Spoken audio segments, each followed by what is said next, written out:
नमामि शमीशान निर्वाणरूपं विभुं व्यापकं ब्रह्मवेदस्वरूपं निजं निर्गुणं निर्विकल्पं निरीहं चिदाकाशमाकाशवासं भजेऽहम्। नेमा दर्पण के द्वारा मुझे पंचम मास पारायण पर चर्चा करने के लिए आमंत्रित किया गया, जिसके लिए मैं नेमा दर्पण का बहुत बहुत आभारी हूँ। सभी भक्तजनों एवं धर्म प्रेमी बंधुओं को मेरा सादर जय श्री राम। पंचम मास पारायण में माता पार्वती शिव जी से पूछती हैं कि श्री रामचंद्र जी के जन्म किन किन कारणों से हुए। तब भगवान शिव पार्वती जी से कहते हैं कि उनकी कुछ कारण हैं जिनको मैं तुम्हें सुनाता हूँ, बताता हूँ। भगवान श्री हरि के दो द्वारपाल जय और विजय थे, जो ब्राह्मण सनकादि द्वारा श्राप पा करके हिरण्याक्ष और हिरण्यकश्यपु हुए। भगवान विष्णु ने वराह रूप लेकर हिरण्याक्ष को मारा एवं नरसिंह रूप लेकर हिरण्यकश्यपु को मारा, जो बाद में जाकर के रावण और कुंभकर्ण हुए। इसके पश्चात भगवान शिव पार्वती जी से कहते हैं कि उसी कल्प में कश्यप और अदिति प्रभु के माता पिता हुए, जो बाद में दशरथ और कौशल्या नाम से प्रसिद्ध हुए। और प्रभु ने अयोध्या में राजा दशरथ और कौशल्या के पुत्र राम के रूप में अवतार लिया। फिर कहते हैं कि एक कल्प में जलंधर दैत्य को श्री हरि विष्णु के सहयोग से मारा गया, जो बाद में रावण हुआ। और भगवान श्री राम ने अवतार लेकर उसे परम पद दिया। फिर भगवान शिव पार्वती जी से कहते हैं कि एक काल में जब नारद जी हिमालय की कंदराओं में रमणीक स्थान देखते हैं, झरने देखते हैं, गंगा नदी को देखते हैं, वहाँ की सुंदरता को देखते हैं, तो वहाँ वो तपस्या में लीन हो जाते हैं, भगवान श्री हरि के चरणों में लीन रहते हैं। और उनकी तपस्या को भंग करने के लिए जब कामदेव पहुँचते हैं, तो कामदेव भी उनकी तपस्या भंग नहीं कर पाते हैं। इससे नारद मुनि को बहुत ही अभिमान हो जाता है, जो सारा वृत्तांत नारद मुनि भगवान शिव से कहते हैं। भगवान शिव उनको श्री हरि से कहने के लिए मना करते हैं, लेकिन अभिमान बस नारद मुनि समय पाकर भगवान विष्णु के पास बैकुंठ धाम क्षीरसागर पहुंचते हैं और सारा वृत्तांत सुनाते हैं।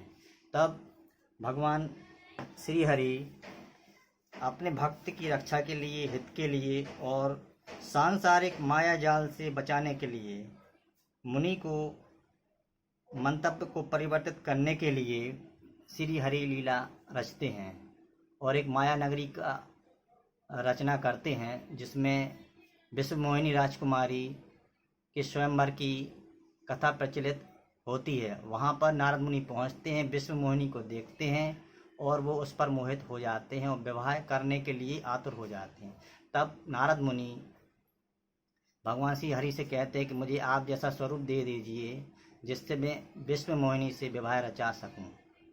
तब भगवान श्री हरि उनसे कहते हैं कि मैं आपके हित के लिए जो भी उचित होगा वही करूँगा। तब नारद मुनि उस स्वयंवर सभा में पहुँचते हैं और उसी में भगवान विष्णु एक सुंदर राजकुमार का रूप लेकर के जाते हैं। वह विश्व मोहिनी नारद मुनि की उपेक्षा करते हुए भगवान श्री हरि का वरण करती है और भगवान श्री हरि विष्णु राजकुमारी को लेकर के वहाँ से चले जाते हैं। इसको देख करके नारद मुनि बहुत ही कुपित और दुखित होते हैं, व्याकुल होते हैं और जाते जाते सोचते जाते हैं कि मैं भगवान विष्णु को श्राप दे दूंगा या फिर मैं अपने प्राण त्याग दूंगा।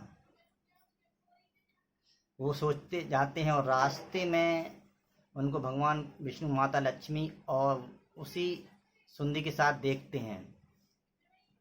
तब नारद मुनि क्रोध में भरे हुए रहते हैं और भगवान विष्णु को श्राप दे देते हैं कि आपको भी मानव जीवन लेना पड़ेगा। जिस प्रकार से मैं स्त्री वियोग में व्याकुल हुआ हूँ, उसी प्रकार से आपको भी अपनी पत्नी भार्या के लिए व्याकुल होना पड़ेगा, भटकना पड़ेगा।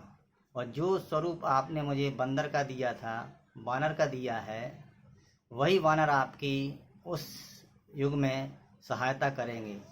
उसी सहायता से आप अपनी पत्नी को पा सकेंगे। ये सारी रचना, सारी माया जब भगवान विष्णु नारद जी के माया जाल को अलग करते हैं, तो जब हरि माया दूर निवारी, नहीं तह रमा न राजकुमारी, तब मुनि अति सभीत हरि चरना, गहे पाही प्रणतारति हरना। साया माया जाल दूर हो जाता है। नारद मुनि बहुत ही अपने में क्षोभ होता है उनके लिए, और वो भगवान विष्णु से क्षमा प्रार्थना करते हैं। तब भगवान विष्णु उनसे कहते हैं कि यह मेरी रचना थी, मैं अपने भक्तों के हित के लिए ऐसी रचनाएं करता रहता हूँ। हरि अनंत हरि कथा अनंता, कहीं सुनई बहुविधि सब संता।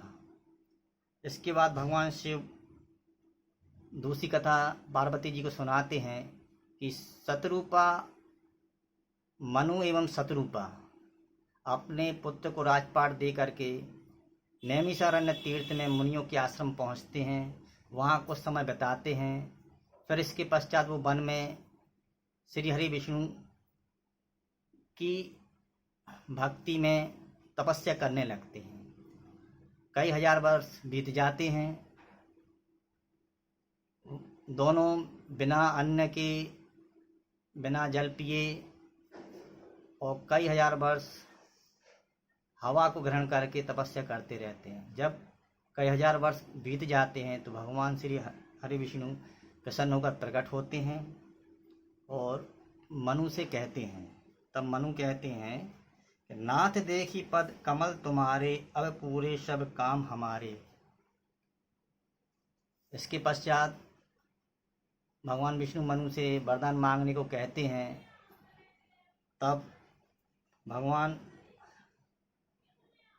विष्णु के द्वारा वरदान मांगने पर मनु उनसे कहते हैं कि दानि शिरोमणि कृपा निधि, नाथ कहूँ सत्यभाव, चाहो चाहूँ तुम्हें समान सुते, प्रभु सन कवन दुराऊ। देखी प्रीति सुनी बचन अमोले, एवमस्तु करुणा निधि बोले। तब भगवान यहाँ पर मनु कहते हैं कि मुझे आप जैसा पुत्र चाहिए। तब भगवान विष्णु कहते हैं कि मैं मेरे जैसा पुत्र कहीं ढूंढ नहीं पाऊँगा, इसलिए मैं आगे कल्प में, आगे के युग में आपके पुत्र के रूप में मैं ही जन्म लूँगा और आप दोनों मेरे माता पिता होंगे। अतः उस युग में मनु और शतरूपा राजा दशरथ और कौशल्या के रूप में जन्म लेते हैं और भगवान विष्णु उनके पुत्र श्री रामचंद्र जी के रूप में जन्म लेते हैं। और उसी काल में भगवान श्री राम जी रावण का वध करते हैं और अपनी लीलाओं को रचाते हैं। तो सारी लीलाएं भगवान विष्णु ने रची। और तब भगवान यहाँ पर श्री मनु कहते हैं कि मनि बिनु फनि जिमि, जल बिनु मीना, मम जीवन तिमि तुमहि अधीना। मनु भगवान विष्णु से कहते हैं कि जब तक प्रभु आप मेरे समक्ष रहेंगे तब तक मैं आपको देखता रहूँगा और मैं जीवित रहूँगा। और इसी प्रकार से भगवान विष्णु शतरूपा को भी वरदान देते हैं। तब शतरूपा कहती हैं कि सोई सुख सोई गति सोई भक्ति, सोई निज चरण सनेहु, सोई विवेक सोई रहनी, प्रभु हमहि कृपा करि देहु।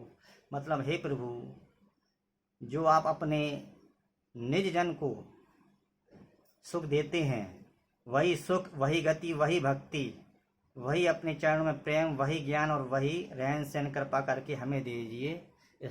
इस प्रकार भगवान विष्णु शतरूपा को भी वरदान देते हैं।